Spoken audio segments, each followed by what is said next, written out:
Hello, Paul here from BMW Automotive. Today I've got a BMW 430i, this one here. So what I'm doing today is the actual mirror housing, the cover. So the front one's all damaged here, as you can see there. So I'm taking the wiring out here. So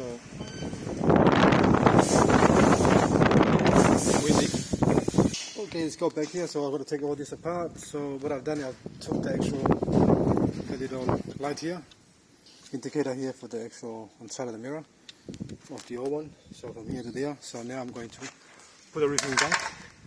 I had to snip the wire in half because those two here are stuck on and I can't pull it out. And if I pull it too hard, you're going to break the whole thing in half. So what I do, I'm going to solder a longer wire first to this one and then solder into this one here later.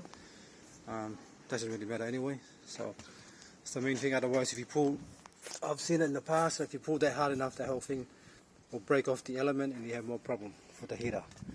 Alright, this is all done now, so now I'm going to assemble everything back together and then we'll go from there. Alright, thanks for watching and please subscribe.